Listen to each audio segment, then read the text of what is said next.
भास्कराय विद्महे दिवाकराय धीमहि तन्नो सूर्यः प्रचोदयात्। आप सभी का हमारे YouTube चैनल पर हार्दिक स्वागत है। आज रसपान कीजिए ज्येष्ठ मास महात्म्य के 8वें अध्याय का, और आज आप सुनेंगे शंख और द्विज, वशिष्ठ और सांब तथा याज्ञवल्क्य और ब्रह्मा जी के संवाद में आदित्य की आराधना का महात्म्य कथन और भगवान सूर्य की ब्रह्मरूपता के वर्णन के बारे में। इससे पहले के अध्याय में आपसे जो प्रश्न पूछा था कि सूर्य भगवान के रथ में कितने घोड़े होते हैं, तो आप सभी ने सही उत्तर दिया था कि सूर्य भगवान के रथ में 7 घोड़े होते हैं। इस बारे में भी एक सुंदर कथा प्रचलित है। अगर आप सभी कहेंगे तो कमेंट बॉक्स में बताइएगा। जब भी समय होगा और आप सुनना पसंद करेंगे तो इस कथा को भी मैं आपको सुनाना पसंद करूंगी। इससे पहले अगर आप जानना चाहते हो आने वाली एकादशी व्रत के बारे में, प्रदोष व्रत के बारे में और एकादशी व्रत के पारण विधि के बारे में, तो आप हमारे चैनल पर अपलोडेड वीडियोस को भी देख सकते हैं। रसपान करते हैं आज के अध्याय का। राजा शतानीक ने कहा, हे मुने, आप भगवान सूर्य नारायण के प्रभाव का और भी वर्णन कीजिए, क्योंकि हे प्रभु, आपकी अमृतमयी वाणी सुन सुनकर मुझे तृप्ति नहीं हो रही है। तब सुमंतु जी ने कहा, हे राजन, इस विषय में शंख और द्विज का जो संवाद हुआ है उसे अब आप सुनिए, जिसे सुनकर मानव संपूर्ण पापों से मुक्त हो जाता है। एक अत्यंत रमणीय आश्रम था जिसमें सभी वृक्ष फलों के भार से झुक रहे थे। कहीं मृग अपनी सींगों से परस्पर एक दूसरे के शरीर में खुजला रहे थे, तो किसी दिशा में मयूरों का नृत्य और भ्रमरों की मधुर ध्वनि का गुंजार हो रहा था। ऐसे मनोहारी आश्रम में अनेक तपस्वियों से सेवित भगवान सूर्य के अनन्य भक्त शंख नाम के एक मुनि रहते थे। एक बार भोजक कुमारों ने मुनि के समीप जाकर विनय पूर्वक अभिवादन कर निवेदन किया कि हे महाराज, वेदों के विषय में हमें संदेह है, कृपया आप उसका निवारण कीजिए। उन विनयी भोजकों की इस प्रार्थना को सुनकर प्रसन्न हुए शंख मुनि उन सभी को वेदाध्ययन कराने लगे। एक दिन वे सभी कुमार वेद का अध्ययन कर रहे थे कि उसी समय एक परम तपस्वी द्विज नाम के एक श्रेष्ठ मुनि वहां आ पहुंचे। अमित तेजस्वी उन शंख मुनि ने उनकी विधिवत अर्चना की और उन्हें आसन पर विराजमान कराया। उन कुमारों ने भी उनकी वंदना की, जिससे द्विज बहुत प्रसन्न हुए। तब शंख मुनि उन भोजक कुमारों से इस प्रकार कहने लगे कि शिष्ट पुरुषों के आगमन से अंध्याय होता है, अतः तुम सब इस समय अपना अध्ययन समाप्त करो।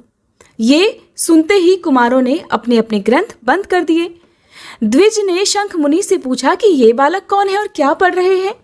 तब शंख मुनि कहने लगे कि महाराज, ये भोजक कुमार हैं। सूत्र और कल्प के साथ चारों वेद, सूर्य नारायण के पूजन और हवन का विधान, प्रतिष्ठा विधि, रथ यात्रा की रीति तथा सप्तमी तिथि के कल्प का ये अध्ययन कर रहे हैं। द्विज ने फिर से पूछा, हे मुने, सप्तमी व्रत का क्या विधान है और भगवान सूर्य के अर्चन की क्या विधि है? सूर्य मंदिर में गंध पुष्प द्वीप आदि देने से क्या फल प्राप्त होता है? किस व्रत नियम और दान से भगवान सूर्य नारायण प्रसन्न होते हैं? उन्हें कौन से पुष्प धूप तथा उपहार दिए जाते हैं? ये सब मैं भी सुनना चाहता हूँ, इसे आप बताइए। सूर्य नारायण के महात्म्य की भी विशेष रूप से चर्चा कीजिए। तब शंख मुनि कहने लगे कि इस प्रसंग में मैं महाराज सांब और महर्षि वशिष्ठ के संवाद का वर्णन कर रहा हूँ, ध्यान पूर्वक सुनो। एक बार सांब महर्षि वशिष्ठ जी के पवित्र आश्रम में गए। वहां जाकर उन्होंने नियतात्मा वशिष्ठ जी के चरणों में प्रणाम किया और हाथ जोड़कर विनीत भाव से खड़े हो गए।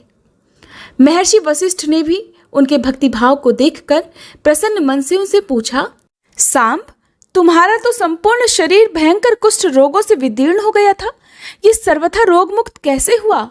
और तुम्हारे शरीर की दिव्य कांति और शोभा कैसे बढ़ गई, ये सब मुझे बताओ। तब सांब ने कहा, महाराज, मैंने भगवान सूर्य नारायण की आराधना उनके सहस्त्र नामों द्वारा की है।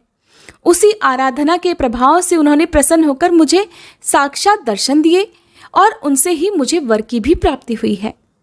वशिष्ठ जी ने पुनः पूछा, तुमने किस विधि से सूर्यदेव की आराधना की? तुम्हें किस व्रत तप अथवा दान से उनका साक्षात दर्शन हुआ? ये सब विस्तार पूर्वक बतलाओ। सांब कहने लगे कि महाराज, जिस विधि से मैंने भगवान सूर्य को प्रसन्न किया है वह सारा वृतांत अब आप भी ध्यानपूर्वक सुनिए। आज से बहुत पहले मैंने अज्ञानवश दुर्वासा मुनि का उपहास किया था। इसलिए क्रोध में आकर उन्होंने मुझे कुष्ठ रोग से ग्रसित होने का श्राप दे डाला, जिससे मैं कुष्ठ रोगी हो गया। तब अत्यंत दुखी और लज्जित होते हुए मैंने अपने पिता अर्थात भगवान श्री कृष्ण के पास जाकर निवेदन किया कि हे तात, मैं दुर्वासा मुनि के श्राप से कुष्ठ रोग से ग्रस्त होकर अत्यधिक पीड़ित हो रहा हूँ। पिताश्री, मेरा शरीर गलता जा रहा है, कंठ का स्वर भी बैठता जा रहा है और पीड़ा से प्राण निकले जा रहे हैं। वैद्यों आदि के द्वारा उपचार कराने पर भी मुझे शांति नहीं मिलती। अब आपकी आज्ञा प्राप्त कर मैं प्राण त्यागना चाहता हूँ। अतः आप मुझे ये आज्ञा देने की कृपा करें, जिससे मैं इस कष्ट से मुक्त हो सकूं। मेरा यह दीन वचन सुनकर उन्हें बड़ा दुख हुआ और फिर उन्होंने क्षण भर विचार कर मुझसे कहा कि पुत्र, धैर्य धारण करो और चिंता मत करो, क्योंकि जैसे सूखे तिनकों को आग जलाकर भस्म कर देती है, वैसे ही चिंता करने से रोग और अधिक कष्ट देता है। भक्ति पूर्वक तुम देव आराधना करो, उससे सभी रोग नष्ट हो जाएंगे। पिता के ऐसे वचन सुनकर मैंने पूछा कि तात, ऐसा कौन सा देवता है जिसकी आराधना करने से इस भयंकर रोग से मुझे मुक्ति मिल सके? तब भगवान श्री कृष्ण कहने लगे कि पुत्र, एक समय की बात है, योगी श्रेष्ठ याज्ञवल्क्य मुनि ने ब्रह्मलोक में जाकर पद्मयोनि श्री ब्रह्मा जी को प्रणाम किया और उनसे पूछा कि महाराज, मोक्ष प्राप्त करने के इच्छुक प्राणी को किस देवता की आराधना करनी चाहिए? अक्षय स्वर्ग की प्राप्ति किस देवता की उपासना करने से हो जाती है? ये चराचर विश्व किससे उत्पन्न हुआ है और किस में लीन हो जाता है? इन सब का कृपया आप वर्णन कीजिए। तब श्री ब्रह्मा जी बोले, महर्षि, आपने तो बहुत अच्छा प्रश्न पूछा है, जिसे सुनकर मैं भी अत्यंत प्रसन्न हूँ। मैं आपके प्रश्नों का उत्तर दे रहा हूँ, इसे ध्यान पूर्वक सुनिए। जो देव श्रेष्ठ अपने उदय के साथ ही समस्त जगत का अंधकार नष्ट कर तीनों लोकों को प्रतिभासित कर देते हैं, वे अजर अमर अव्यय शाश्वत अक्षय शुभ अशुभ के जानने वाले कर्म साक्षी सर्व देवता और जगत के स्वामी हैं। उनका मंडल कभी क्षय नहीं होता। वे पितरों के पिता, देवताओं के भी देवता, जगत के आधार, सृष्टि स्थिति तथा संहार करता है। योगी पुरुष वायु रूप होकर जिनमें लीन हो जाते हैं, जिनकी सहस्त्र रश्मियों में मुनि सिद्धगण और देवता निवास करते हैं। जनक, व्यास, शुकदेव, बालखिल्य आदि ऋषिगण, पंचशिख आदि योगीगण जिनके प्रभा मंडल में प्रविष्ट हुए हैं, ऐसे वे प्रत्यक्ष देवता सूर्य नारायण ही हैं। ब्रह्मा, विष्णु तथा शिव आदि का नाम तो मात्र सुनने में ही आता है, पर सभी को वे दृष्टिगोचर नहीं होते, अर्थात दिखाई नहीं देते।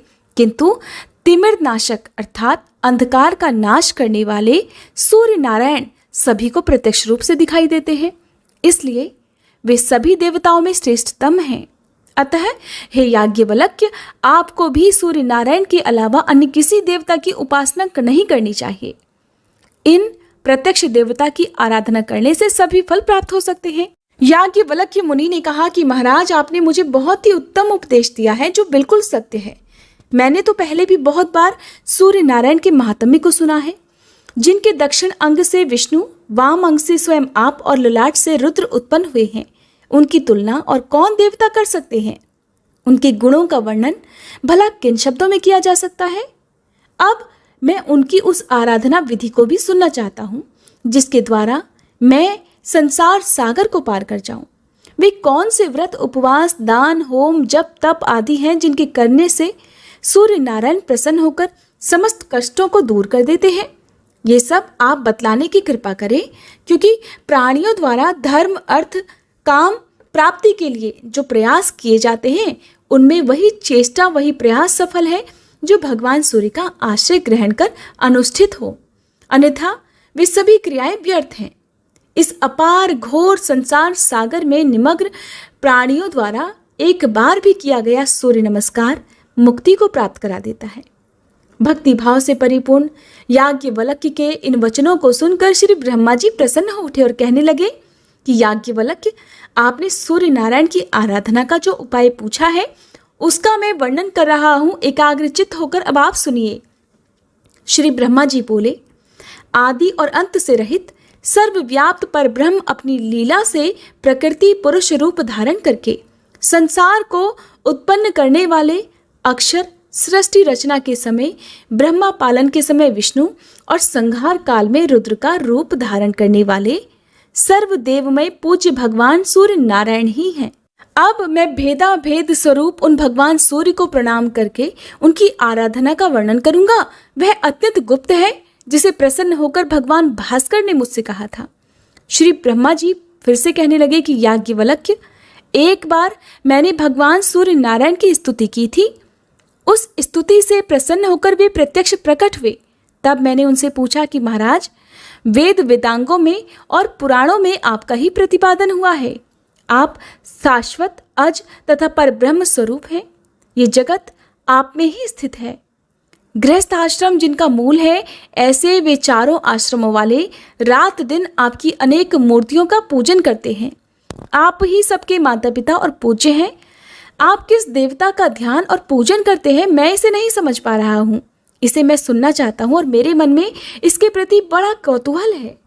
भगवान सूर्य ने कहा था, हे ब्राह्मण, ये अत्यंत गुप्त बात है, किंतु आप मेरे परम भक्त हैं, इसलिए मैं इसका यथावत वर्णन कर रहा हूँ।